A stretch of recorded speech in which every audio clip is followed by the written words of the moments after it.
नमस्कार दोस्तों, स्वागत है आप सभी का आपके अपने YouTube चैनल ऑब्जेक्टिव सेंटर पर। इस वीडियो में हम लोग प्राचीन इतिहास का अध्ययन करेंगे। ये जो हमारा पीडीएफ है, ये हमारा स्पीडी रेलवे का जो जीके है, उसी का ये हमारा पीडीएफ है और इसमें हम लोग पूरा प्राचीन इतिहास को कवर करने वाले हैं। तो चलिए स्टार्ट करते हैं। यहाँ पर देखिए पहला क्वेश्चन है कि इतिहास का पिता किसे कहा जाता है। तो देखिए इतिहास का जो पिता है वह हेरोडोटस को कहा जाता है।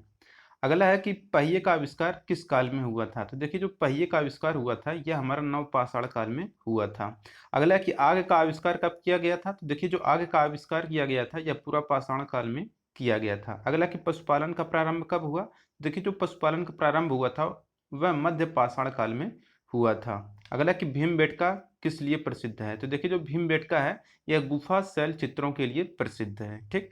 अगला कि भीमबेटका जो है यह कहाँ पर पड़ता है। तो यह कहाँ पर स्थित है। तो देखिए जो भीमबेटका है यह मध्य प्रदेश के रायसेन जिला में स्थित है। तो भीमबेटका कहाँ पर है, रायसेन जिला मध्य प्रदेश में। और किसके लिए प्रसिद्ध है, तो गुफा शैल चित्रों हेतु यह प्रसिद्ध है। अगला है विश्व का सबसे प्राचीन या प्रथम अभिलेख कौन सा है।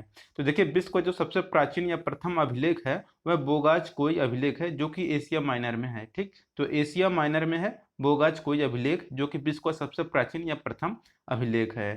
अगला है कि मानव ने सर्वप्रथम किसका प्रयोग किया था। तो देखिए मानव ने सर्वप्रथम जो प्रयोग किया था वह तांबा धातु का प्रयोग किया था। अगला कि सबसे पहले पालतू जानवर कौन सा है। तो देखिए जो सबसे पहले पालतू बनाया गया वह कुत्ते को बनाया गया था। ठीक। तो सबसे पहला पालतू जानवर कौन सा है, तो कुत्ता है। अगला कि सिंधु सभ्यता का काल कब से कब तक है। तो देखिए जो सिंधु सभ्यता का काल है वह 2500 से 1750 ईसा पूर्व तक है। ठीक। अगला है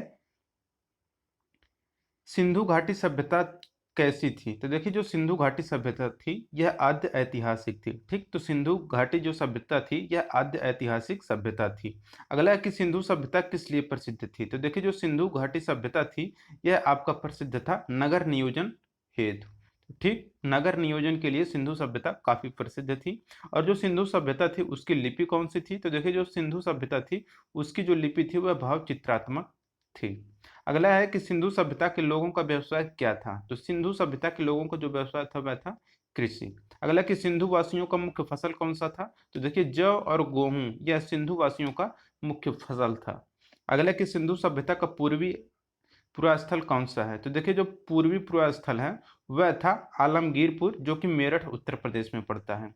और अगला है कि सिंधु सभ्यता का जो पश्चिमी पुरास्थल है वह कौन सा है। तो देखिए कांगेडोर है जो कि बलूचिस्तान में पड़ता है। ठीक। अगला कि सिंधु सभ्यता का जो उत्तरी पुरास्थल है वह कहाँ पर स्थित है। तो देखिए जो सिंधु सभ्यता का जो उत्तरी पुरास्थल है वह मांडा में है जो कि अखनूर जम्मू कश्मीर में स्थित है। अगला कि सिंधु सभ्यता का दक्षिणी पुरास्थल कौन सा है। तो वह दाइमाबाद है, वह अहमदनगर महाराष्ट्र में स्थित है। ठीक। अगला है कि सिंधु सभ्यता कैसी सभ्यता थी। तो देखिए जो सिंधु सभ्यता थी वह नगरीय सभ्यता थी। अगला है कि सिंधु सभ्यता का विस्तार हुआ था। तो देखिए जो सिंधु सभ्यता था इसका विस्तार हुआ था त्रिभुजाकार के रूप में। ठीक। तो त्रिभुजाकार सिंधु सभ्यता का विस्तार था। सिंधु सभ्यता का जो प्रमुख बंदरगाह था वह कौन सा था। तो देखिए सिंधु सभ्यता का जो प्रमुख बंदरगाह था वह लोथल था। ठीक। अगला है कि सिंधु सभ्यता का बृहद स्थल कौन सा है। तो सिंधु सभ्यता का जो बृहद स्थल है वह मोहनजोदड़ो है। ठीक। भारत में हड़प्पा का बृहद स्थल कहाँ पर स्थित है। तो देखिए भारत में हड़प्पा का जो बृहद स्थल है वह राखीगढ़ ही है। ठीक।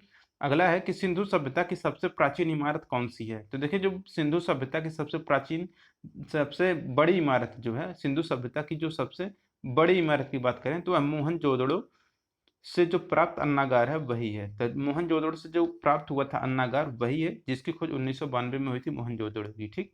ये हो गया। मोहनजोदड़ो की खोज किसने किया था। तो देखिए मोहनजोदड़ो की खोज रखालदास बनर्जी ने किया था। और मोहनजोदड़ो का अर्थ क्या होता है। तो मोहनजोदड़ो का जो अर्थ है वह मृतकों का टीला होता है। और देखिए नर्तकी की कांस्य मूर्ति कहाँ से मिली थी। तो यह भी मोहनजोदड़ो से ही प्राप्त हुआ था। तो नर्तकी की कांस्य मूर्ति कहाँ से मिला था, मोहनजोदड़ो से। मोहनजोदड़ो कहाँ पर स्थित है। तो प्रेजेंट टाइम में मोहनजोदड़ो जो है ये आपका पाकिस्तान में स्थित है। ठीक। मोहनजोदड़ो से प्राप्त स्मारक कौन सा है। तो देखिए मोहनजोदड़ो से जो प्राप्त हुआ था स्मारक वह था बृहद स्नानागार।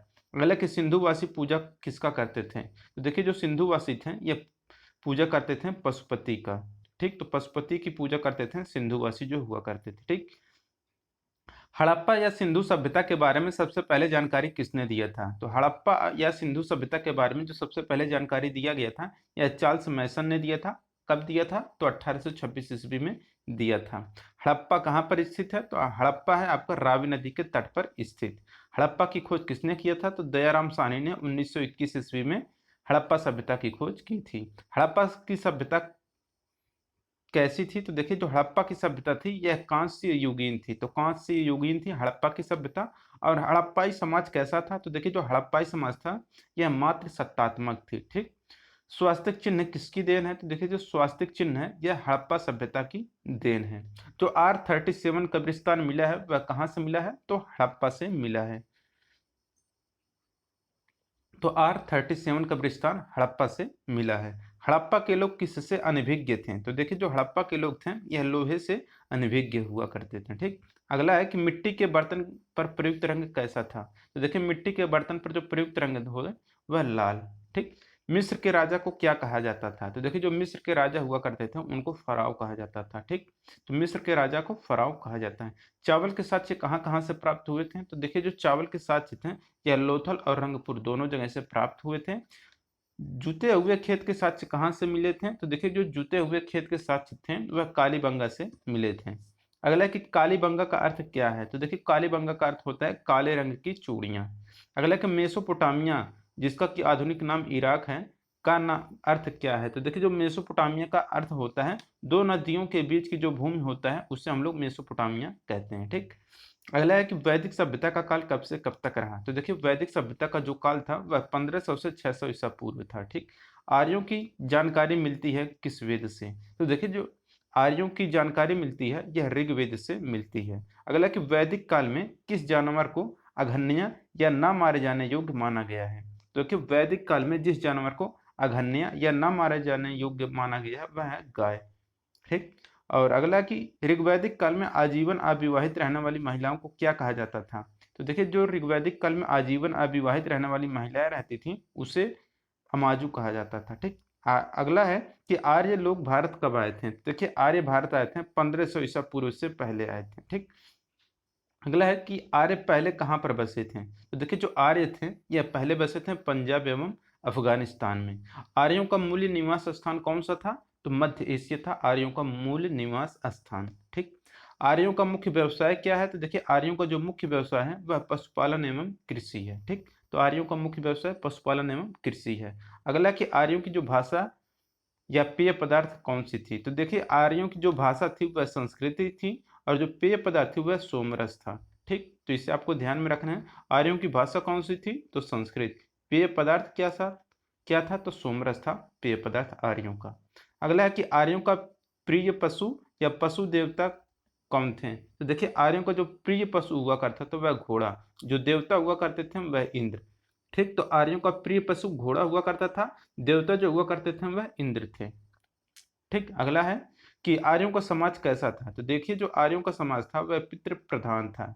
ठीक। तो आर्यों का समाज पितृ प्रधान था। अगला है कि वेदों व वेदांगों की संख्या कितनी है? तो देखिए जो वेदों की संख्या है, वेदों की संख्या यहाँ पर 4 है। यहाँ पर आप लोग देख सकते हैं वेदों की जो संख्या है वह 4 है और जो वेदांगों की संख्या वह 6 है। ठीक।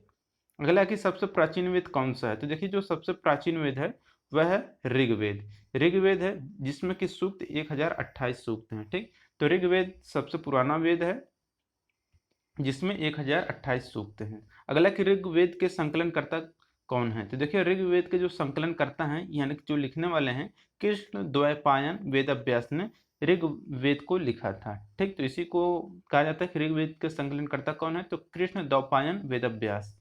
ऋग्वेद ऋचाओं को पढ़ने वाले ऋषि को क्या कहा जाता है? तो देखिए जो ऋग्वेद ऋचाओं को पढ़ने वाले ऋषि हुआ करते थे उनको होत्र कहते थे। या ऋग्वेद की ऋचाओं को जो पढ़ने वाला होता था या अध्ययन करने वाला होता था उसे होत्र कहा जाता था।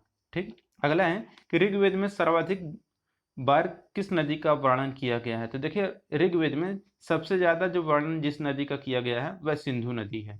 लेकिन जो ऋग्वेद में जो सबसे पवित्र नदी माना गया है वह है सरस्वती नदी। तो इन दोनों में आप लोग अंतर जरूर याद रखिएगा कि सर्वाधिक बार ऋग्वेद में सबसे ज्यादा वर्णन सिंधु नदी का किया गया है, लेकिन ऋग्वेद में जो सबसे पवित्र नदी है वह सरस्वती नदी को बताया गया है। ठीक, ऋग्वेद में गंगा या यमुना का उल्लेख कितनी बार मिलता है? तो देखिए ऋग्वेद में गंगा का उल्लेख 1 बार मिलता है और जो यमुना है इसका उल्लेख 3 बार मिलता है। ठीक, तो ऋग्वेद में गंगा का उल्लेख 1 बार और यमुना का उल्लेख 3 बार मिलता है। ठीक, ऋग्वेद में वर्णित प्रमुख देवता कौन है? तो देखिए ऋग्वेद में वर्णित प्रमुख जो देवता हैं वह इंद्र हैं, जिनको कि पुरंदर नाम से जाना जाता है। ठीक, ऋग्वेद में।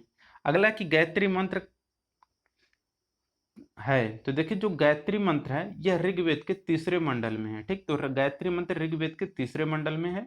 गायत्री मंत्र के रचनाकार कौन है? तो देखिए गायत्री मंत्र के जो रचनाकार हैं यह विश्वामित्र हैं। ठीक, गायत्री मंत्र किसको समर्पित है? तो देखिए जो गायत्री मंत्र है यह सूर्य देवता सावित्री को समर्पित है। 8वें मंडल की ऋचाएं क्या कहलाती हैं? तो देखिए 8वें मंडल की जो ऋचाएं हैं उन्हें खिल कहा जाता है। ठीक, अगला है कि सोम देवता को समर्पित मंडल कौन सा है? तो देखिए सोम देवता को जो समर्पित मंडल है वह 9वां मंडल है। और अगला है कि ऋग्वेद में सबसे बाद निर्मित मंडल कौन सा है? तो देखिए ऋग्वेद में सबसे बाद जो निर्मित मंडल है वह 10वां मंडल है। अगला है कि गोत्र शब्द की उत्पत्ति कैसे हुई थी? देखिए गोत्र शब्द की जो उत्पत्ति हुई उत्तर वैदिक काल में हुई थी।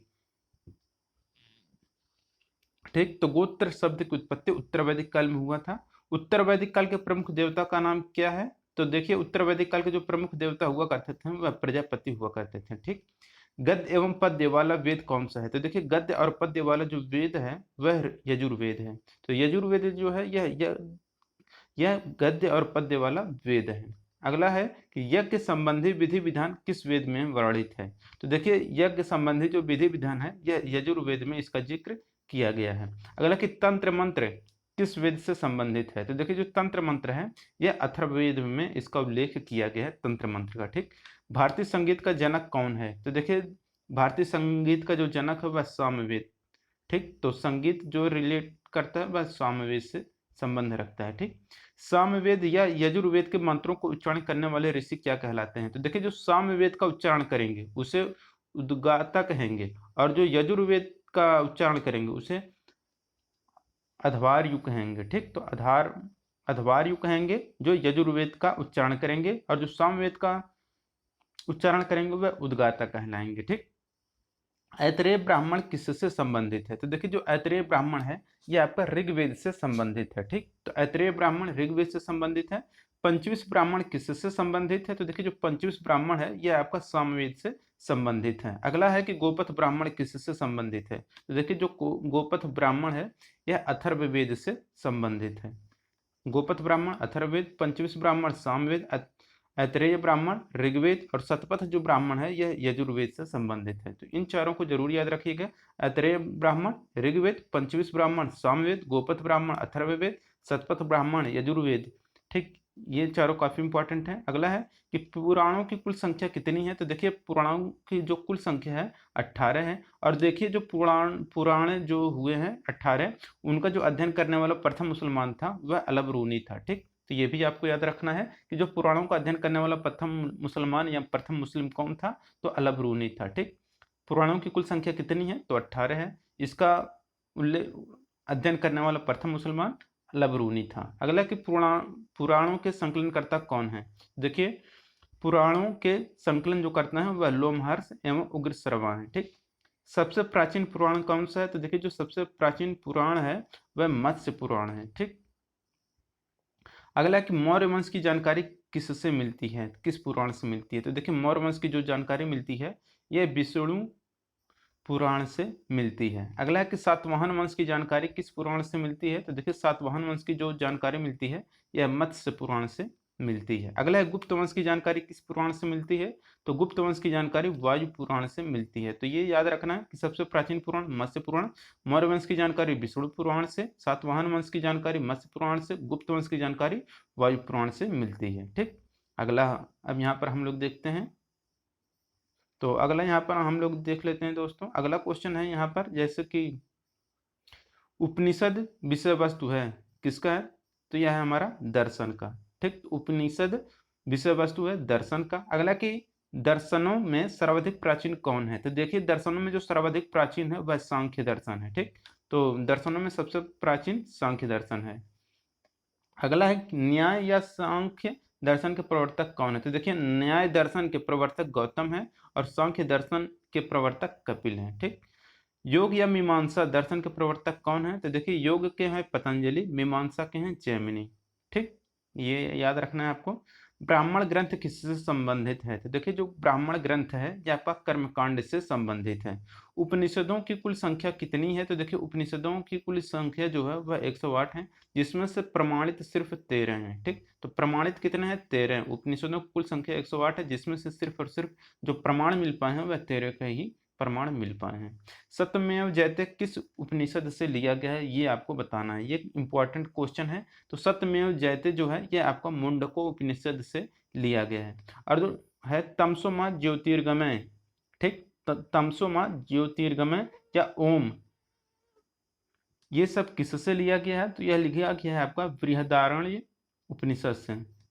ठीक, तमसो मां ज्योतिर्गमय ये आपका ज्योतिर्गमय रहेगा, तथा ओम जो लिया गया वह लिया गया है बृहदारण्य उपनिषद से। ठीक, स्मृति ग्रंथों में सबसे प्राचीन कौन है? तो देखिए स्मृति ग्रंथों में जो सबसे प्राचीन है वह मनु स्मृति है। ठीक, इसे आपको याद रखना है कि स्मृति ग्रंथों में जो सबसे प्राचीन है वह मनु स्मृति है। अगला कि प्राचीन हिंदू विधि मनुस्मृति के लेखक कौन है? तो देखिए प्राचीन हिंदू विधि मनुस्मृति के जो लेखक हैं वह मनु है। अगला कि रामायण के रचयिता कौन है? तो देखिए रामायण के जो रचयिता हैं वह महर्षि वाल्मीकि हैं। ठीक, तो रामायण के रचयिता महर्षि वाल्मीकि हैं। अगला कि रामचरितमानस की रचना किसने किया था? तो देखिए रामचरितमानस की जो रचना किए थे वह तुलसीदास जी ने किया था। ठीक, अगला कि भारत का सबसे बड़ा महाकाव्य कौन सा है? तो देखिए भारत का जो सबसे बड़ा महाकाव्य है वह महाभारत है। ठीक, महाभारत के रचयिता कौन है? तो देखिए महाभारत के जो रचयिता वह महर्षि वेद व्यास हैं। भारत महाभारत का अन्य नाम क्या है? तो देखिए जो महाभारत है, जो पुराण महाकाव्य है, तो भारत जो महाकाव्य है इसका जो अन्य नाम है वह जय संहिता है। ठीक, ये हो गया। महाभारत का फारसी अनुवाद रज्मनामा नाम से किसने किया था? तो देखिए महाभारत का जो फारसी अनुवाद रज्मनामा है, इसका जो अनुवाद हुआ था फारसी में महाभारत का वह बदायूनी ने 16वीं सदी में किया था। ठीक, अगला है कि रामायण का फारसी में अनुवाद किसने किया? तो देखिए रामायण का फारसी में अनुवाद बदायूनी ने किया था। बुद्ध का जन्म कहाँ पर हुआ था? देखिए जो बुद्ध का जन्म हुआ था वह लुम्बिनी में हुआ था 563 ईसा पूर्व में। ठीक, तो बुद्ध का जन्म लुम्बिनी में 563 ईसा पूर्व में हुआ था। अगला है कि बुद्ध के जन्म का प्रतीक किसे माना जाता है? तो देखिए बुद्ध के जन्म का जो प्रतीक है वह कमल एवं साण को माना जाता है बुद्ध के जन्म का प्रतीक। बुद्ध की मृत्यु कहाँ पर हुई है? तो देखिए जो बुद्ध की मृत्यु जो हुई है यह कुशीनगर में 483 ईसा पूर्व में हुई है। ठीक, तो बुद्ध की मृत्यु कुशीनगर में 483 ईसा पूर्व में हुई थी। अगला कि बुद्ध की मृत्यु की घटना है, तो देखिए जो बुद्ध की मृत्यु की घटना है वह महापरिनिर्वाण कहलाती है। ठीक, बुद्ध के पिता का नाम क्या था? तो देखिए जो बुद्ध के पिता थे उनका नाम शुद्धोधन थे, और ये जो शुद्धोधन थे यह शाक्य कुल से संबंधित थे। ठीक, तो ये भी क्वेश्चन पूछा करता है कि जो शुद्धोधन थे यह किस कुल से संबंध रखते हैं? तो शाक्य कुल से। और जो बुद्ध की माता थी यह महामाया, उनका नाम है महामाया देवी। ठीक, और जो महामाया देवी थी यह किस वंश से संबंध रखती थी? तो कोलीय वंश की थी। ठीक, तो बुद्ध के पिता शुद्धोधन शाक्य कुल के थे, और जो बुद्ध की माता थी महामाया देवी यह कोलीय वंश की थी। ठीक, बुद्ध का अन्य नाम क्या था? तो देखिए जो बुद्ध का अन्य नाम था वह सिद्धार्थ था या फिर तथागत था। ठीक, बुद्ध के प्रथम गुरु कौन थे? तो देखिए बुद्ध के जो प्रथम गुरु थे वह अलार कलाम थे। ठीक, इसे आपको याद रखना है कि बुद्ध के जो प्रथम गुरु थे वह अलार कलाम थे। अगला है कि बुद्ध के प्रिय घोड़ा का नाम क्या था? तो देखिए जो बुद्ध का जो प्रिय घोड़ा था उसका नाम कंथक था, और जो सारथी हुआ करते थे उनका नाम चन्ना था। तो बुद्ध का जो प्रिय घोड़ा था वह कंथक था, सारथी जो थे वह चन्ना थे। ठीक, अगला है कि बुद्ध के गृहत्याग की घटना क्या कहलाती है? तो देखिए बुद्ध के गृहत्याग की घटना महाभिनिष्क्रमण कहलाता है। ठीक, बुद्ध के गृहत्याग का प्रतीक क्या है? तो देखिए बुद्ध के गृहत्याग का जो प्रतीक है वह घोड़ा है। ठीक, अगला है कि बुद्ध का जो प्रथम प्रवचन है वह क्या कहलाता है? तो देखिए बुद्ध का जो प्रथम प्रवचन है यह धर्मचक्र प्रवर्तन कहलाता है। बुद्ध को ज्ञान की प्राप्ति कहाँ पर हुई है? तो देखिए जो बुद्ध को ज्ञान की प्राप्ति हुई थी वह बोधगया में प्राप्त हुआ था, जो कि निरंजना नदी के तट पर पीपल के वृक्ष के नीचे हुआ था। ठीक, इसे याद रखना है आपको कि बुद्ध को जो ज्ञान की प्राप्ति हुई थी वह बोध गया में निरंजना नदी के तट पर पीपल वृक्ष के नीचे हुआ था। ठीक, अगला कि बुद्ध ने प्रथम उपदेश कहाँ पर दिया था, तो देखिए जो बुद्ध ने अपना पहला उपदेश दिया था वह सारनाथ में दिया था। अगला कि बुद्ध ने उपदेश दिया था किस भाषा में, तो देखिए जो बुद्ध ने उपदेश दिया था वह पाली भाषा में उपदेश दिया था। और अगला है कि बुद्ध ने सर्वाधिक उपदेश कहाँ पर दिए थे, तो देखिए बुद्ध ने जो सर्वाधिक उपदेश दिया था यह श्रावस्ती में दिया था। ठीक, तो बुद्ध ने सर्वाधिक उपदेश श्रावस्ती में दिया था। अगला कि बुद्ध ग्रंथों में सबसे प्राचीन ग्रंथ कौन सा है, तो देखिए बुद्ध ग्रंथों में जो सबसे प्राचीन ग्रंथ है वह त्रिपिटक है। ठीक, तो बुद्ध ग्रंथों में जो भी बौद्ध ग्रंथ हैं उसमें जो सबसे प्राचीन ग्रंथ है वह त्रिपिटक है। अगला कि जो त्रिपिटक ग्रंथ है इसमें किसका संग्रह है, तो देखिए जो त्रिपिटक ग्रंथ है इसमें बुद्ध के उपदेशों का संग्रह किया गया है। ठीक, अगला कि बौद्ध धर्म के त्रिरत्न कौन कौन से हैं, देखिए बौद्ध धर्म के जो त्रिरत्न हैं बुद्ध धम्म और संघ, यही है बुद्ध या बौद्ध धर्म के त्रिरत्न। ठीक, बुद्ध धम्म और संघ।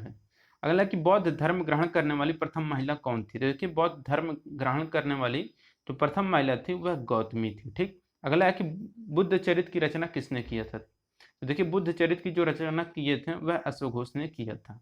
अगला कि प्रथम बौद्ध संगीत कब और किसके समय में हुआ था, देखिए जो प्रथम बौद्ध संगीत हुई थी वह 483 ईसा पूर्व में हुआ था। अजातशत्रु उस समय का शासन करता था, तो यानी कि अजातशत्रु के शासन काल में 483 ईसा पूर्व में राजगृह में प्रथम बौद्ध संगीत की संपन्न हुई थी। ठीक, अगला कि द्वितीय बौद्ध संगीति जो है वह 383 ईसा पूर्व में हुआ था, कालाशोक के शासन काल में हुआ था, वैशाली में हुआ था। ठीक, ये हो गया। और जो तृतीय बौद्ध संगीत थी 250 ईसा पूर्व में हुआ था, अशोक के शासन काल में पाटलिपुत्र में हुआ था। ठीक, और जो चौथा बौद्ध संगीत हुआ था यह प्रथम शताब्दी में हुआ था, ईस्वी की प्रथम शताब्दी में, कनिष्क के समय में कुंडलवन कश्मीर में। ठीक, तो इसे आपको याद रखना है, ये चारों बौद्ध संगीतियाँ काफ़ी इंपॉर्टेंट हैं। एक बार फिर से इसे हम लोग रिपीट कर लेते हैं। देखिए जो प्रथम बौद्ध संगीति हुई थी 483 ईसा पूर्व में अजातशत्रु के शासनकाल में राजगृह में। दूसरा जो है 383 ईसा पूर्व में हुआ था, कालाशोक के शासनकाल में, वैशाली में हुआ था। तृतीय जो बौद्ध संगीति थी 250 ईसा पूर्व में अशोक के शासनकाल में, पाटलिपुत्र में हुआ था। और जो चौथा था वह ईस्वी की प्रथम शताब्दी में हुआ था, कनिष्क के समय में, कुंडलवन में और कश्मीर में हुआ था। ठीक, तो इसे आपको याद रखना है। और देखिए अब अगला है कि प्रथम बौद्ध संगीति जो हुई थी उसके अध्यक्ष कौन थे, तो प्रथम बौद्ध संगीत के जो अध्यक्ष थे महाकश्यप थे। और जो द्वितीय बौद्ध संगीत हुई थी उसके अध्यक्ष सबाकामी थे।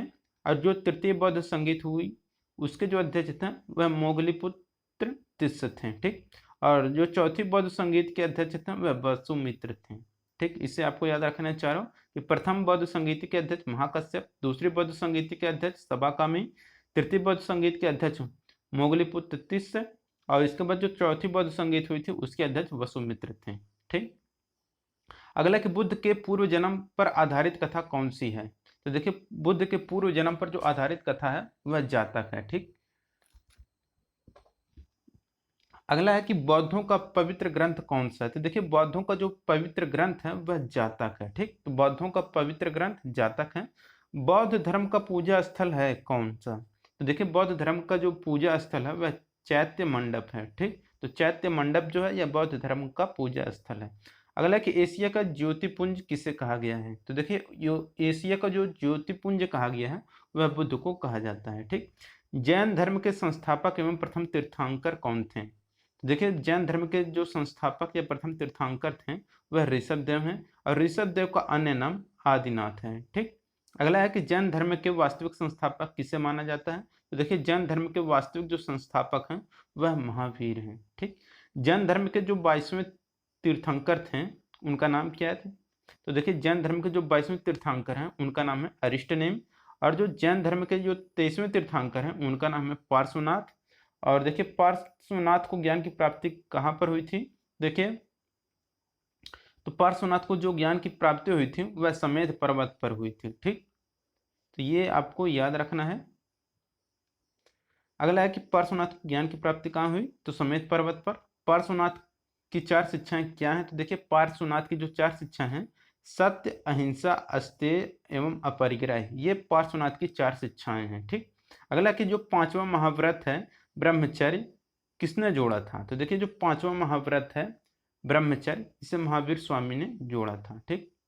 अगला है कि जैन धर्म के जो 24वें तीर्थंकर हैं उनका नाम क्या है? तो देखिए जो जैन धर्म के जो 24वें तीर्थंकर थे वह महावीर थे। ठीक।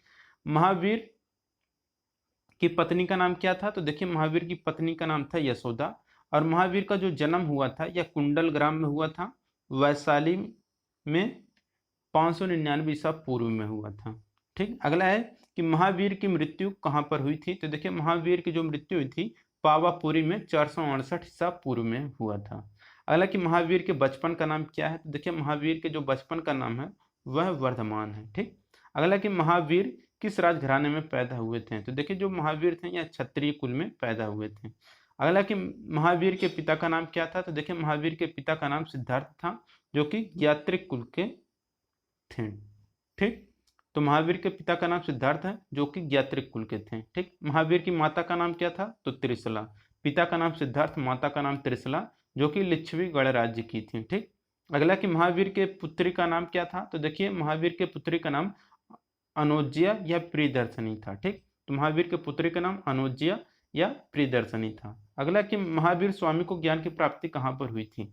तो देखिए महावीर स्वामी को जो ज्ञान की प्राप्ति हुई थी वह जाम्भिक ग्राम में ऋजुपालका नदी के तट पर साल वृक्ष के नीचे हुआ था। ठीक। तो महावीर स्वामी को जो ज्ञान की प्राप्ति हुई थी जाम्भिक ग्राम में ऋजुपालका नदी के तट पर साल वृक्ष के नीचे हुआ था।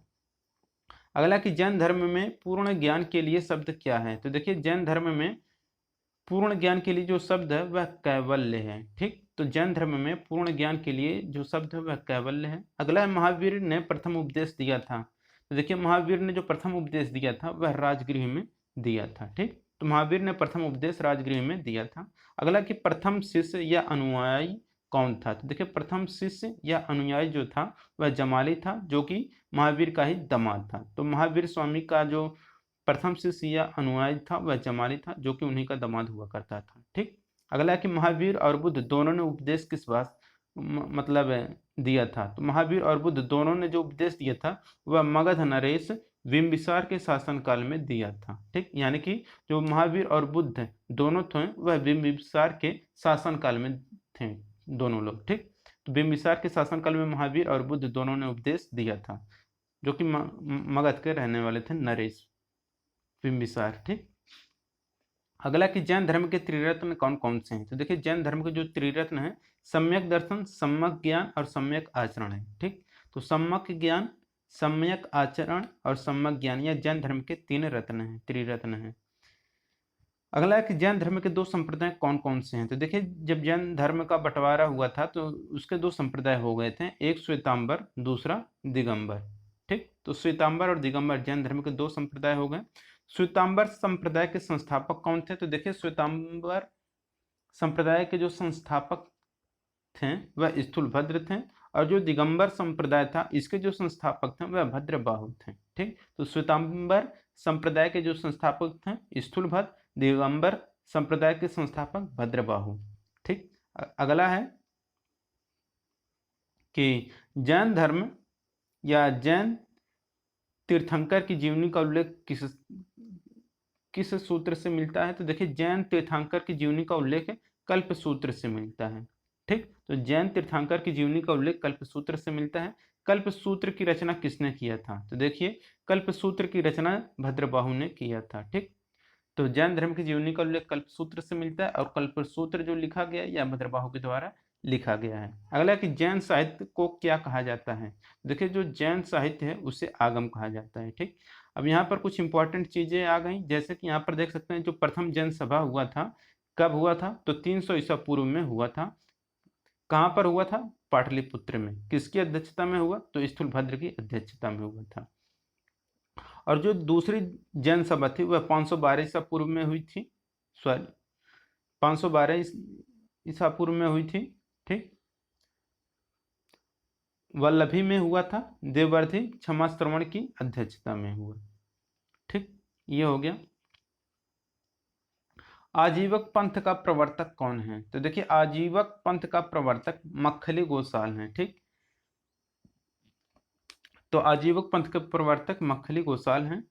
अगला कि भागवत या वैष्णव धर्म के प्रवर्तक कौन थे? तो देखिए वैष्णव या भागवत धर्म के जो प्रवर्तक थे वह कृष्ण थे। ठीक। अगला है कि श्रीमद् भागवत गीता लिखी गई है किस भाषा में? तो देखिए दोस्तों, जो श्रीमद् भागवत गीता है यह संस्कृत भाषा में लिखी गई है। अगला है कि भक्ति आंदोलन का प्रारंभ किसने किया था? तो देखिए भक्ति आंदोलन का प्रारंभ अलवर संतों ने किया था। ठीक। अगला है कि सूफी धर्म आंदोलन का विकास किस शताब्दी में हुआ या किस सदी में हुआ था? तो देखिए सूफी धर्म आंदोलन का जो विकास हुआ था 9वीं सदी में हुआ था। अगला है कि इस्लाम धर्म के संस्थापक कौन है? देखिए इस्लाम धर्म के संस्थापक हजरत मोहम्मद साहब हैं और हजरत मोहम्मद साहब का जन्म 570 ईसा पूर्व में मक्का में हुआ था। तो ये भी आपको याद रखना है कि इस्लाम धर्म के संस्थापक हजरत मोहम्मद साहब हैं जिनका जन्म 570 ईस्वी में मक्का में हुआ था। अगला है कि हजरत मोहम्मद साहब को ज्ञान की प्राप्ति कब हुई थी? देखिए हजरत मोहम्मद साहब को जो ज्ञान की प्राप्ति हुई थी 610 ईसा पूर्व में हीरा नामक गुफा में प्राप्ति हुई थी ज्ञान की। ठीक। अगला है हिजरी संवत की शुरुआत कब हुई? तो देखिए हिजरी संवत की शुरुआत 622 ईस्वी में हुआ था। ठीक। तो हिजरी संवत की शुरुआत 622 ईस्वी में हुआ था। और मुहम्मद साहब की मृत्यु कब हुई? तो 632 ईस्वी में मदीना में हुआ था और उनके जो उत्तराधिकारी कहलाए वह खलीफा कहलाए। ठीक। अगला है इस्लाम धर्म का पवित्र ग्रंथ कौन सा है? तो देखिए इस्लाम धर्म का जो पवित्र ग्रंथ है वह कुरान है। इस्लाम धर्म के संस्थापक कौन से हैं? तो देखिए इस्लाम धर्म के ईसाई धर्म के जो संस्थापक हैं वह ईसा मसीह हैं। ठीक। तो ये है आपका क्वेश्चन कि इस्लाम धर्म के संस्थापक कौन है? तो इस्लाम धर्म के संस्थापक हजरत मोहम्मद साहब हैं, लेकिन ईसाई धर्म के संस्थापक ईसा मसीह हैं। यहाँ पर देख सकते हैं ईसाई धर्म के संस्थापक ईसा मसीह। ईसाई धर्म का प्रमुख ग्रंथ कौन सा है? तो देखिए ईसाई धर्म का जो प्रमुख ग्रंथ है वह बाइबिल है। अगला है कि ईसा मसीह का जन्म कब हुआ था? तो देखिए ईसा मसीह का जन्म 4 ईसा पूर्व में बेथलेहम में हुआ था। ठीक। अगला है ईसा मसीह को सूली पर कब चढ़ाया गया? तो देखिए ईसा मसीह को जो सूली पर चढ़ाया गया 33 ईस्वी में चढ़ाया गया रोमन गवर्नर पोंटियस के द्वारा। ठीक। अगला है कि पारसी धर्म के संस्थापक कौन हैं? तो देखिए पारसी धर्म के संस्थापक पैगंबर जरथुष्ट्र हैं। ठीक। अगला है कि पारसियों का जो धार्मिक ग्रंथ है वह कौन सा है? तो देखिए पारसियों का जो धार्मिक ग्रंथ है वह जिंद अवेस्ता है। तो जिंद अवेस्ता पारसियों का धार्मिक ग्रंथ है। अगला है कि 16 महाजनपदों की जो सूची मिलती है यह किससे या किस ग्रंथों से मिलती है? तो देखिए जो 16 महाजनपद हैं उनकी जो सूची मिलती है वह बौद्ध ग्रंथ का जो अंगुत्तर निकाय है उससे मिलती है और जो जैन धर्म है भगवती सूत्र उससे भी मिलती है। 16 महाजनपद हुआ करते थे उस समय अंग मगध वज्र मल्ल कौशल काशी वश कुरु पांचाल सूरसेन अवंती कंबोज गंधार अस्मक चेदी वश मस, ये हुआ करते थे 16 महाजनपद। ठीक। अगला कि अवंती या अंग की राजधानी क्या थी? तो देखिए अवंती की जो राजधानी थी उज्जैन थी, अंग की जो राजधानी थी वह चंपा थी। ठीक। तो इसे आपको याद रखना है, ये राजधानी अक्सर पूछ लिया करते हैं। तो अवंती की राजधानी उज्जैन, अंग की चंपा। ठीक। अगला है कि कौशल की राजधानी जो श्रावस्ती है, मल्ल की राजधानी कुशीनारा है। ठीक। और इसी तरह से अगला कि वत्स की राजधानी कौशाम्बी, सुरसेन की राजधानी मथुरा थी। ठीक। और अगला है इसी तरह से वज्र की राजधानी वैशाली, गांधार की राजधानी तक्षशिला। ठीक। मगध के सबसे प्राचीन वंश का संस्थापक कौन था? तो देखिए मगध के सबसे प्राचीन वंश का संस्थापक बृहद्रथ था, जिसका कि वास्तविक संस्थापक बिंबिसार। ठीक। तो मगध के सबसे प्राचीन वंश का संस्थापक बृहद्रथ था और लेकिन मगध का जो वास्तविक संस्थापक है वह बिंबिसार को माना जाता है। ठीक। मगध की जो प्राचीन या प्रथम राजधानी कौन थी? तो देखिए मगध की जो प्रथम राजधानी वह गिरिव्रज थी जो कि राजगिरी में थी। ठीक। अगला है कि हर्यक वंश का संस्थापक कौन था? तो देखिए हर्यक वंश का संस्थापक बिंबिसार था। बिंबिसार की हत्या किसने किया था? तो अजातशत्रु ने किया था। अजातशत्रु या कुणिक की हत्या किसने किया? तो उदयन ने किया था। ठीक। अगला कि पाटलिपुत्र की स्थापना किसने किया था? तो देखिए पाटलिपुत्र की स्थापना उदयन ने किया था। ठीक। अगला कि पाटलिपुत्र कहाँ पर बसा है? तो देखिए जो पाटलिपुत्र है यह गंगा और सोन के संगम पर है। तो गंगा या सोन के संगम पर है पाटलिपुत्र। अगला है कि हर्यक वंश का अंतिम राजा कौन था? तो नागदशक था हर्यक वंश का अंतिम राजा। अगला है कि शिशुनाग वंश का संस्थापक कौन था? देखिए शिशुनाग वंश का जो संस्थापक था वह शिशुनाग था। ठीक। नंद वंश का संस्थापक कौन था? तो देखिए नंद वंश का जो संस्थापक था महापदम नंद था। ठीक। तो महापदम नंद नंद वंश का संस्थापक था। अगला है कि नंद वंश का अंतिम शासक कौन था? तो नंद वंश का जो अंतिम शासक था वह धनानंद था। ठीक। अगला कि अष्टाध्यायी प्रसिद्ध कृति किसकी है? तो देखिए अष्टाध्यायी प्रसिद्ध जो कृति है यह पाणिनि की प्रसिद्ध कृति है अष्टाध्यायी। अगला भारत पर प्रथम आक्रमण किसने किया था? तो देखिए भारत पर जो प्रथम आक्रमण किया गया था यह ईरानियों के द्वारा किया गया था। अगला कि भारत पर प्रथम सफल आक्रमण किसने किया? तो भारत पर जो प्रथम सफल आक्रमण किया गया डेरियस प्रथम या दारा प्रथम ने 1516 ईस्वी में ईसा पूर्व में किया था। ठीक। अगला है भारत पर आक्रमण करने वाला पहला यूनानी शासक कौन था? तो देखिए भारत पर आक्रमण करने वाला जो पहला यूनानी शासक था वह सिकंदर था। 326 ईसा पूर्व में किया था। अगला है कि सिकंदर उसके पिता का नाम फिलिप था। उसका जन्म कब हुआ था? तो देखिए सिकंदर का जन्म 356 ईसा पूर्व में हुआ था और उसके पिता का नाम था फिलिप। अगला कि धनानंद किसके समकालीन था? तो देखिए जो धनानंद था यह सिकंदर के समकालीन था। सिकंदर की मृत्यु कब हुई? तो 323 ईसा पूर्व में बेबीलोन में सिकंदर की मृत्यु हुई थी। और देखिए सिकंदर का जो सेनापति था उसका नाम क्या था? तो सेल्यूकस निकेटर था सिकंदर का सेनापति। ठीक। सिकंदर के जो गुरु थे वह अरस्तु थे और सिकंदर का जो घोड़ा था वह बुकाफेला था। ठीक। अगला है कि सिकंदर और पोरस के बीच का युद्ध क्या कहलाता है? तो देखिए सिकंदर और पोरस के बीच का जो युद्ध है वह हाइडेस्पीज या झेलम या वितसदा का युद्ध कहलाता है। अगला कि मौर्य वंश का संस्थापक कौन है? तो देखिए मौर्य वंश का जो संस्थापक है वह चंद्रगुप्त मौर्य है। ठीक। तो मौर्य वंश का संस्थापक चंद्रगुप्त मौर्य है। और मौर्य वंश की जो प्रचलित मुद्रा कौन थी? तो देखिए मौर्य वंश की जो प्रचलित मुद्रा थी वह पड़ थी। ठीक। मौर्य वंश की जो प्रचलित मुद्रा थी वह पड़ थी।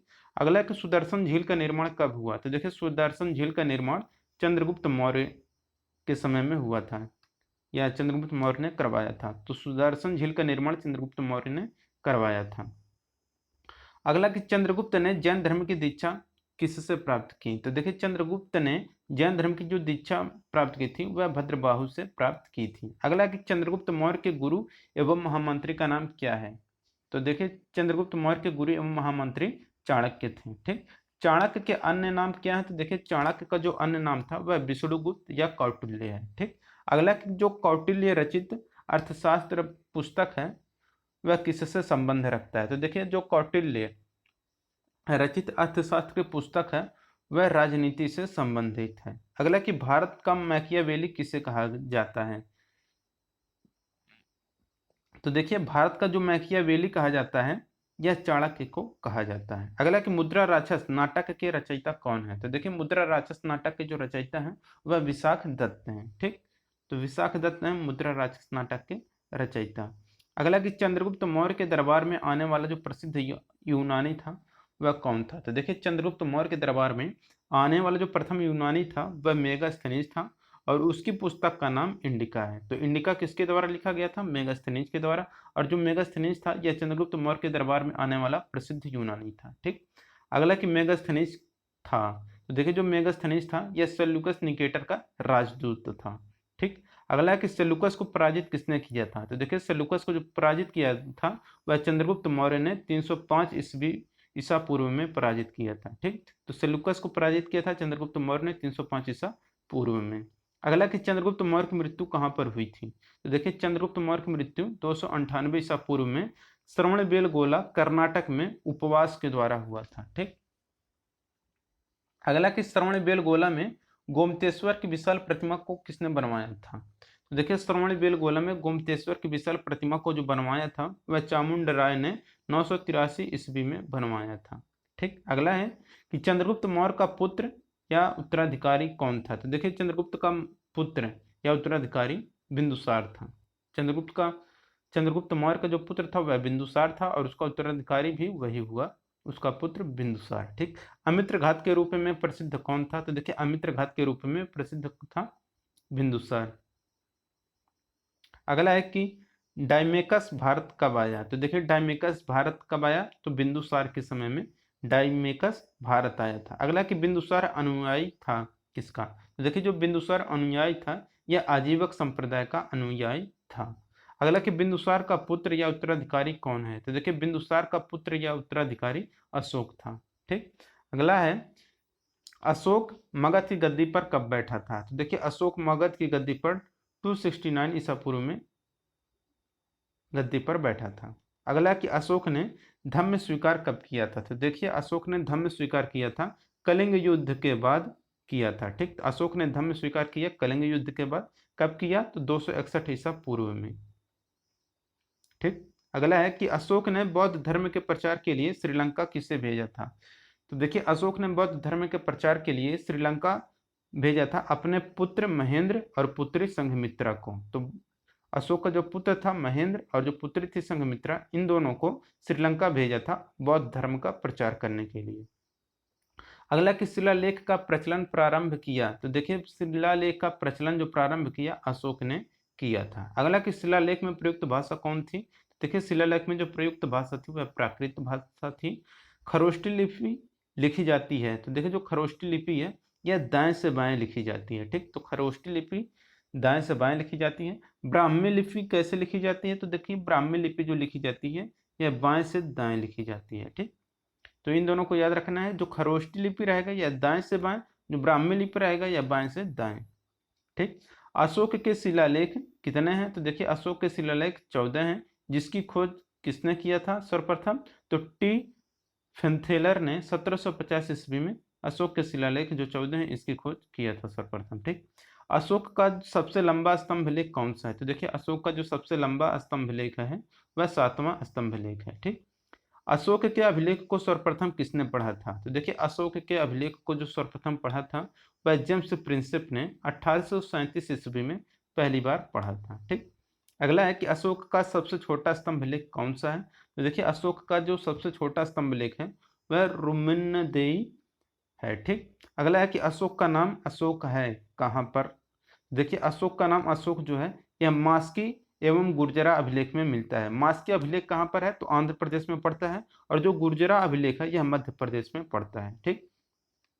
तो मास्की अभिलेख आंध्र प्रदेश में एवं गुर्जरा अभिलेख मध्य प्रदेश में अशोक का नाम मिलता है। ठीक। अगला है कि अभिलेखों में अशोक को क्या कहा गया है? तो देखिए अभिलेखों में अशोक को कहा गया है देवनाम प्रिय। तो देवनाम प्रिय के नाम से अशोक के अभिलेखों में नाम वर्णित है। ठीक। अगला है कि अशोक ने स्वयं को मगध का सम्राट बताया है किस अभिलेख में? तो देखिए अशोक ने स्वयं को मगध का सम्राट बताया है भाब्रू जो शिलालेख है जो कि राजस्थान में पड़ता है। ठीक। तो भाब्रू शिलालेख राजस्थान में जो है अशोक ने स्वयं को मगध का सम्राट बताया है। अगला कि कलिंग युद्ध का वर्णन किस अभिलेख में मिलता है? तो देखिए कलिंग युद्ध का जो वर्णन है वह 13वें शिलालेख में मिलता है। सबसे बड़ा कौन सा है? तो 7वां। सांची स्तूप जो कि मध्य प्रदेश में स्थित है इसका निर्माण किसने करवाया था? तो देखिए सांची स्तूप मध्य प्रदेश में जो स्थित है इसका निर्माण अशोक ने करवाया था। भरभूत भरभूत स्तूप है जो यह कहाँ पर है? तो देखिए भरभूत स्तूप है अशोक कालीन है जो कि मध्य प्रदेश में है। अगला है कि श्रीनगर की स्थापना किसने किया था? तो देखिए श्रीनगर की स्थापना किसने किया था? तो अशोक ने किया था श्रीनगर की स्थापना। अशोक की मृत्यु कब हुई थी? तो देखिए अशोक की मृत्यु 232 ईसा पूर्व में हुई थी। मौर्य वंश का अंतिम शासक कौन था? तो देखिए मौर्य वंश का जो अंतिम शासक था वह बृहदत्त था। शुंग वंश की स्थापना किसने किया था? तो पुष्यमित्र शुंग ने शुंग वंश की स्थापना की थी। शुंग शासकों की जो राजधानी थी वह कौन थी? तो देखिए शुंग शासकों की जो राजधानी थी वह विदिशा थी। ठीक। तो विदिशा जो थी वह शुंग शासकों की राजधानी थी। पुष्यमित्र शुंग ने अश्वमेघ यज्ञ करवाया था तो 2 बार। तो देखिए पुष्यमित्र शुंग ने अश्वमेघ यज्ञ 2 बार कराया था। महाभाष्य के रचयिता कौन है? तो देखिए महाभाष्य के रचयिता पतंजलि हैं। ठीक। तो महाभाष्य के रचयिता पतंजलि हैं। शुंग वंश का अंतिम शासक कौन था? तो देखिए शुंग वंश का जो अंतिम शासक था वह देवभूति था। ठीक। तो देवभूति था शुंग वंश का अंतिम शासक। कण्व वंश का संस्थापक कौन है? तो देखिए कण्व वंश के संस्थापक वासुदेव हैं। कण्व वंश का अंतिम शासक कौन था? तो सुशर्मा था कण्व वंश का अंतिम शासक। सातवाहन या आंध्र सातवाहन वंश का संस्थापक कौन था? तो सिमुक था। तो सातवाहन वंश या आंध्र सातवाहन वंश का संस्थापक सिमुक। तो सातवाहन वंश की जो राजधानी थी वह प्रतिष्ठान महाराष्ट्र में थी, और सातवाहन वंश का जो महानतम शासक था वह गौतमीपुत्र सातकर्णी था। ठीक, तो गौतमीपुत्र सातकर्णी सातवाहन वंश का महानतम शासक था। अगला है कि सीसा का सिक्का किसने चलवाया था? तो देखिए, सीसा का जो सिक्का चलवाया था यह सातवाहनों ने चलवाया था।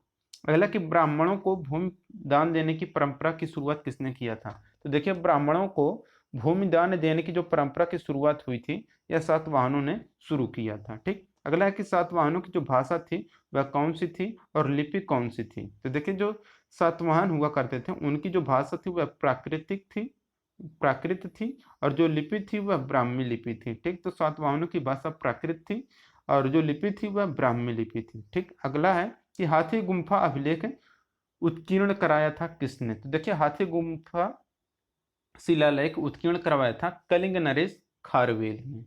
अगला कि भारत पर आक्रमण करने वाले विदेशी कौन थे? तो देखिए, भारत पर आक्रमण करने वाले जो विदेशी थे वह हिंद यूनानी, शक, पल्लव और कुषाण थे। ठीक, अगला कि भारत में सर्वप्रथम सोने के सिक्के जारी किसने किया था? देखिए, भारत में सर्वप्रथम सोने के जो सिक्के जारी किए थे हिंद यूनानी इंडो ग्रीक शासकों ने शुरू किए थे। अगला कि भारत आने वाला प्रथम यमन कौन था? तो देखिए, भारत आने वाला जो प्रथम यमन था वह डेमेट्रियस था। तो डेमेट्रियस था भारत आने वाला प्रथम यमन।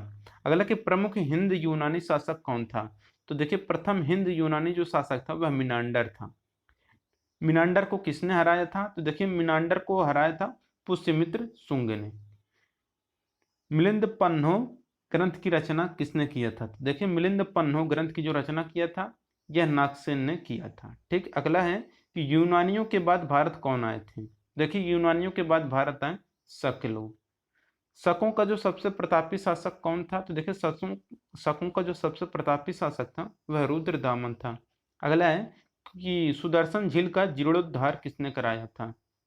ठीक, तो देखिए, सुदर्शन झील का जीर्णोद्धार रुद्रदामन ने करवाया था। अगला है कि संस्कृत में जारी पहला अभिलेख कौन था? तो देखिए, संस्कृत में जारी पहला अभिलेख जूनागढ़ या गिरनार अभिलेख है, रुद्रदामन द्वारा इसे जारी किया गया था।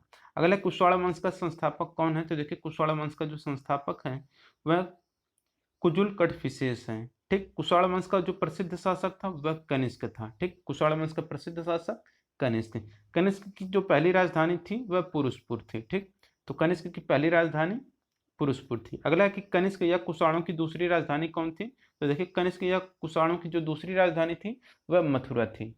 अगला कि कनिष्क के दरबार में थे कौन कौन थे? तो देखिए, कनिष्क के दरबार में नागार्जुन थे, अश्वघोष थे, वसुमित्र थे, चरक थे।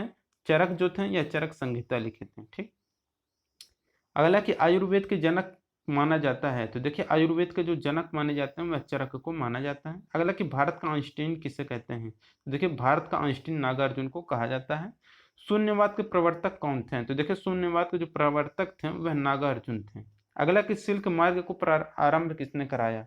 देखिए, सिल्क मार्ग को जो आरंभ कराया था वह कनिष्क ने कराया था। अगला कि शक संवत चलवाया किसने? तो देखिए, शक संवत जो चलवाया था यह कनिष्क ने 78 ईस्वी पूर्व में 78 ईस्वी में चलवाया था। ठीक, तो शक संवत चलवाया था कनिष्क ने 78 ईस्वी में। ठीक, भारतीय कैलेंडर आधारित है। तो देखिए, जो भारतीय कैलेंडर आधारित है यह शक संवत पर आधारित है।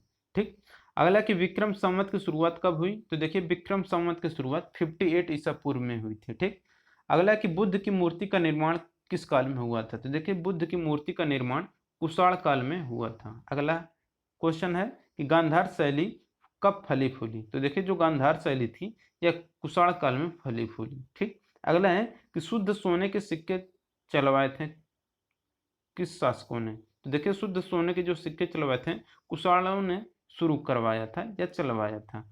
अगला कि प्राचीनतम सिक्के क्या कहलाएं? तो देखिए, प्राचीनतम सिक्के जो होते हैं यह आहत सिक्के कहलाएं। ठीक, कुषाण वंश का अंतिम शासक कौन था? तो देखिए, कुषाण वंश का जो अंतिम शासक था वह वासुदेव था। ठीक, अगला है कि गुप्त वंश का संस्थापक कौन था? तो देखिए, गुप्त वंश का शासक था संस्थापक श्रीगुप्त था। गुप्त वंश का वास्तविक संस्थापक किसे माना जाता है? तो देखिए, गुप्त वंश का वास्तविक संस्थापक चंद्रगुप्त फर्स्ट को माना जाता है। गुप्त संवत किसने चलाया? तो देखिए गुप्त संवत जो चलाया था यह चंद्रगुप्त प्रथम ने 319 ईस्वी में चलवाया था। अगला है कि चंद्रगुप्त प्रथम का उत्तराधिकारी कौन है? तो देखिए चंद्रगुप्त प्रथम का जो उत्तराधिकारी था वह समुद्रगुप्त था। अगला कि सिक्कों पर वीणा बजाते स्थित है कौन? तो देखिए सिक्कों पर वीणा बजाते जो स्थित है वह समुद्रगुप्त है। ठीक, अगला है कि भारत का नेपोलियन किसे कहा जाता है? तो देखिए भारत का नेपोलियन समुद्रगुप्त को कहा जाता है। अगला कि समुद्रगुप्त का जो दरबारी कवि था वह कौन था? तो देखिए समुद्रगुप्त का जो दरबारी कवि था वह हरिसेन था। अगला कि प्रयाग प्रशस्ति लेख रचना हरिसेन से जानकारी मिलती है, तो समुद्रगुप्त के संबंध में मिलता है। ठीक, अगला कि समुद्रगुप्त का जो उत्तराधिकारी हुआ कौन था? तो देखिए समुद्रगुप्त का जो उत्तराधिकारी हुआ वह चंद्रगुप्त द्वितीय हुआ। ठीक, चंद्रगुप्त द्वितीय विक्रमादित्य ने दूसरी राजधानी प्रथम जो था पाटलिपुत्र था उसको कहाँ पर बनाया था? तो देखिए चंद्रगुप्त द्वितीय विक्रमादित्य की जो पहली राजधानी थी पाटलिपुत्र, इसके वजह दूसरी राजधानी जो बनाया वह उज्जैन को बनाया था। ठीक, अगला कि मेघदूत, तो मेघदूत या कुमार संभव रचना है? तो देखिए मेघदूत या कुमार संभव रचना जो है यह कालिदास की है। ठीक, अगला गीत गोविंद के रचयिता कौन है? तो देखिए गीत गोविंद के रचयिता हैं जयदेव। अगला कि पंचतंत्र के लेखक कौन है? तो देखिए पंचतंत्र के जो लेखक हैं वह विष्णु शर्मा है पंचतंत्र के लेखक। अगला है कि प्रसिद्ध चीनी बौद्ध यात्री फाहियान कब आया था? तो देखिए प्रसिद्ध जो चीनी यात्री फाहियान था वह चंद्रगुप्त द्वितीय के शासनकाल में 5वीं शताब्दी में आया था। ठीक, सर्वाधिक स्वर्ण मुद्राएं किसने जारी की हैं? तो देखिए सर्वाधिक स्वर्ण मुद्राएं जो जारी हुए थे वह गुप्त काल में जारी हुए थे। अगला कि चांदी का सिक्के को सर्वप्रथम किसने चलवाया था? तो देखिए चांदी के सिक्के को सर्वप्रथम जो चलवाया था वह चंद्रगुप्त द्वितीय ने शकों पर विजय के उपलक्ष्य में चलवाया था। अगला है कि महरौली में स्थित राजा चंद्र के लौह स्तंभ को किसने बनवाया था? तो महरौली में स्थित राजा चंद्र के लौह स्तंभ को जो बनवाया था चंद्रगुप्त द्वितीय ने बनवाया था। अगला है कि चंद्रगुप्त द्वितीय का उत्तराधिकारी कौन था? तो देखिए चंद्रगुप्त द्वितीय का जो उत्तराधिकारी था वह कुमारगुप्त था। ठीक, अगला है कि नालंदा विश्वविद्यालय की स्थापना कब हुई? तो देखिए नालंदा विश्वविद्यालय की स्थापना जो किया था वह कुमारगुप्त ने किया था। और नालंदा विश्वविद्यालय को ध्वस्त किसने किया था? तो देखिए नालंदा विश्वविद्यालय को ध्वस्त करने का काम था बख्तियार खिलजी का, जो कि मोहम्मद गोरी का सेनापति हुआ करता था। ठीक, तो नालंदा विश्वविद्यालय की स्थापना कुमारगुप्त ने किया था और उसको ध्वस्त किसने किया? बख्तियार खिलजी ने। और जो बख्तियार खिलजी था यह मोहम्मद गोरी का सेनापति था। ठीक, अगला कि हूणों को पराजित किसने किया था? तो देखिए हूणों को जो पराजित किया था स्कंदगुप्त ने किया था। ठीक, अगला है गुप्त वंश का अंतिम शासक कौन था? तो देखिए गुप्त वंश का जो अंतिम शासक था वह विष्णुगुप्त था। गुप्त काल की राजकीय भाषा क्या थी? तो देखिए गुप्त काल की जो राजकीय भाषा थी वह संस्कृत थी। अगला है गुप्त काल में भूमि राजस्व दर कितनी थी? तो देखिए गुप्त काल में भूमि राजस्व दर उपज का 1/6 था। ठीक, अगला कि प्राचीन भारत का स्वर्ण युग किसे कहा जाता है? तो देखिए प्राचीन भारत का जो स्वर्ण युग कहा जाता है वह गुप्त काल को कहा जाता है। मंदिर बनाने की कला का जन्म किस काल में शुरू हुआ? तो देखिए मंदिर बनाने की जो कला का जन्म हुआ वह गुप्त काल में हुआ था। अगला है गुप्तकालीन रजत मुद्राएं क्या कहलाती थी? देखिए जो गुप्तकालीन रजत मुद्राएं थी यह रूपक कहलाती थी। ठीक, अगला है गुप्तकालीन स्वर्ण मुद्राएं क्या कहलाती थी? देखिए जो गुप्तकालीन स्वर्ण मुद्राएं थी यह दिनार कहलाती थी। पुष्यभूत या वर्धन वंश का संस्थापक कौन था? देखिए पुष्यभूत या वर्धन वंश का जो संस्थापक था वह पुष्यभूत ही था। वास्तविक संस्थापक कौन माना जाता है? तो प्रभाकर वर्धन को वास्तविक संस्थापक माना जाता है, पुष्यभूत या वर्धन वंश का संस्थापक। ठीक, हर्षवर्धन का अन्य नाम क्या है? तो देखिए हर्षवर्धन का अन्य नाम शिलादित्य था। इन्होंने अपनी राजधानी थानेश्वर से कहां पर स्थापित किया था? तो कन्नौज। ठीक, तो हर्षवर्धन ने अपनी राजधानी थानेश्वर से कन्नौज स्थापित किया था। और हर्षवर्धन का जो अन्य नाम है वह शिलादित्य है। अगला है कि भूमि देने की सामंती प्रथा का प्रारंभ कब हुआ? तो देखिए भूमि देने की जो सामंती प्रथा का प्रारंभ हर्षवर्धन ने शुरू किया था। अगला कि चीनी यात्री जो ह्वेनसांग है वह भारत कब आया था? तो देखिए चीनी यात्री ह्वेनसांग जो भारत आया था वह हर्षवर्धन के शासनकाल में आया था 606 से 647 ईस्वी में। ठीक, 606 से 647 ईस्वी में यह था हर्षवर्धन का शासनकाल। और इन्हीं के समय में चीनी यात्री ह्वेनसांग भारत आया था। ठीक, ह्वेनसांग द्वारा लिखित पुस्तक कौन सी है? देखिए ह्वेनसांग द्वारा जो लिखा गया पुस्तक है वह सी यू की है। ठीक, तो सी यू की है ह्वेनसांग द्वारा लिखा गया पुस्तक। यात्रियों में राजकुमार, नीति का पंडित और शाक्य मुनि किसे कहा जाता था? तो ह्वेनसांग को कहा जाता है यात्रियों में राजकुमार, नीति का पंडित और शाक्य मुनि ह्वेनसांग को कहा जाता है। अगला कि हर्षवर्धन का दरबारी कवि कौन था? तो देखिए हर्षवर्धन को जो दरबारी कवि था वह बाणभट्ट था। ठीक, तो हर्षवर्धन का दरबारी कवि बाणभट्ट था। अगला कि हर्षचरित एवं कादंबरी के रचयिता कौन है? तो देखिए हर्षचरित एवं कादंबरी के जो रचयिता हैं वह बाणभट्ट हैं। ठीक, तो हर्षचरित एवं कादंबरी के रचयिता बाणभट्ट। अगला कि हर्षवर्धन प्रत्येक 5 वर्ष बाद धार्मिक सम्मेलन आयोजित करता था कहाँ पे? तो देखिए हर्षवर्धन प्रत्येक 5 वर्ष के बाद जो धार्मिक सम्मेलन आयोजित करता था वह प्रयाग में आयोजित करता था। अगला है कि हर्षवर्धन के काल में भू राजस्व दर कितना था? तो देखिए हर्षवर्धन के काल में भू राजस्व दर जो था वह 1/6 था। अगला है कि पुलकेशिन द्वितीय ने हर्षवर्धन को 634 ईस्वी में पराजित किया था कहाँ पर? देखिए पुलकेशिन द्वितीय ने हर्षवर्धन को 634 ईस्वी में नर्मदा नदी के तट पर पराजित किया था। अगला कि भारत का अंतिम हिंदू सम्राट कौन था? तो देखिए भारत का जो अंतिम हिंदू सम्राट था वह हर्षवर्धन था। अगला कि संगम युग का महान शासक कौन है? तो देखिए संगम युग का जो महान शासक है वह करिकाल है। ठीक, अगला है कि प्रथम एवं तृतीय संगम हुआ था कहाँ पे? तो देखिए प्रथम एवं तृतीय संगम जो हुआ था वह मदुरई में हुआ था। द्वितीय संगम कहाँ पर हुआ? तो कपाटपुरम अलवय में द्वितीय संगम हुआ था। अगला चोल राज्य का प्रमुख शासक कौन है? तो देखिए चोल राज्य का जो प्रमुख शासक है वह करिकाल है। ठीक, अगला है जो पुरी का जगन्नाथ मंदिर है जो कि नागर शैली से रिलेट करता है का निर्माण किसने करवाया था? देखिए तो पुरी के जगन्नाथ मंदिर का निर्माण अनंत वर्मन चोडगंग ने करवाया था जो कि नागर शैली से है। ठीक, यह है भुवनेश्वर में लिंगराज मंदिर का निर्माण किसने करवाया? तो देखिए भुवनेश्वर में लिंगराज मंदिर का निर्माण सोमवंशी राजा ययाति केसरी ने करवाया था।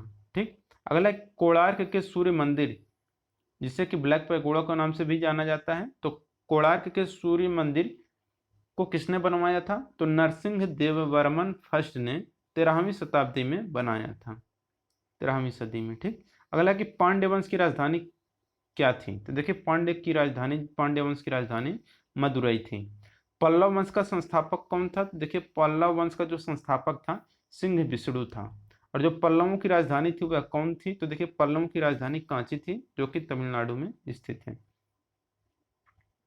महाबलीपुरम के रथ मंदिरों सप्त पैगोड़ा का निर्माण किसने करवाया था? तो देखिए महाबलीपुरम के रथ मंदिरों का निर्माण पल्लव शासक नरसिंह वर्मन फर्स्ट ने करवाया था।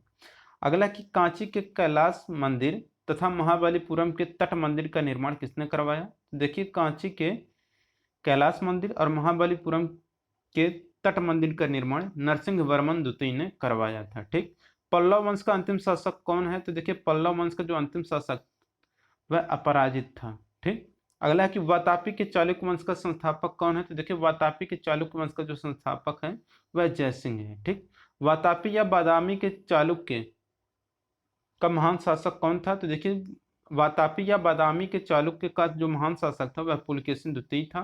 ठीक, राजधानी कौन था वातापी या बादामी के?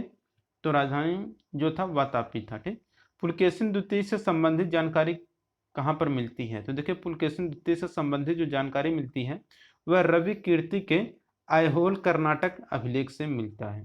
ठीक, पुलकेशिन द्वितीय को किसने हराया? तो देखिए पुलकेशिन द्वितीय को नरसिंह वर्मन फर्स्ट ने हराया था। ठीक, वेंगी के चालुक्य वंश का संस्थापक कौन है? तो देखिए वेंगी के चालुक्य वंश का संस्थापक विष्णुवर्धन है। ठीक, अगला है कि होयसल वंश का संस्थापक कौन है? तो देखिए होयसल वंश का जो संस्थापक है वह विष्णुवर्धन है। ठीक, होयसल वंश की राजधानी क्या थी? तो द्वार समुद्र था होयसल वंश की राजधानी। द्वार समुद्र का अन्य नाम क्या है? तो हलेबीड कर्नाटक। ठीक, होयसल वंश का अंतिम शासक कौन था? तो बलाल थर्ड था होयसल वंश का अंतिम शासक। अगला कि राष्ट्रकूट वंश का संस्थापक कौन था? तो देखिए राष्ट्रकूट वंश का जो संस्थापक था वह दंती दुर्ग था। ठीक, राष्ट्रकूट वंश की राजधानी क्या थी? तो मान्यखेट था राष्ट्रकूट वंश की राजधानी। और एलोरा व एलिफेंटा का निर्माण किसने करवाया? तो देखिए एलिफेंटा और एलोरा का निर्माण राष्ट्रकूटों ने करवाया था। ठीक, अजंता एवं एलोरा का गुफाएं हैं कहाँ पर स्थित? तो देखिए अजंता एवं एलोरा की जो गुफाएं हैं वह महाराष्ट्र में स्थित हैं। एलोरा के कैलाश मंदिर जो कि द्रविड़ शैली का निर्माण किसने करवाया? तो देखिए एलोरा के कैलाश मंदिर का निर्माण राष्ट्रकूट शासक कृष्ण फर्स्ट ने करवाया था। तो एलोरा का कैलाश जो मंदिर है यह द्रविड़ शैली से संबंध रखता है। ठीक, अगला कि राष्ट्रकूट वंश का अंतिम शासक कौन था? तो देखिए राष्ट्रकूट वंश का जो अंतिम शासक था वह कृष्ण थर्ड था। ठीक, अगला है कल्याणी के चालुक्य वंश की स्थापना किसने किया? तो देखिए कल्याणी के चालुक्य वंश की स्थापना तैलप सेकंड ने किया था, जिसकी राजधानी थी मानेखेट। ठीक, मिताक्षरा की रचना किसने की है? तो देखिए मिताक्षरा की रचना विज्ञानेश्वर ने किया था। ठीक, अगला है कि चोल वंश का संस्थापक कौन है? तो देखिए चोल वंश का जो संस्थापक है वह विजयालय है। ठीक, विजयालय की राजधानी कहाँ है? तो देखिए विजयालय की जो राजधानी है वह तंजाव या तंजावुर है। ठीक, चोल वंश का प्रमुख शासक कौन था? तो देखिए चोल वंश का जो प्रमुख राजा या शासक था वह राजराज प्रथम था।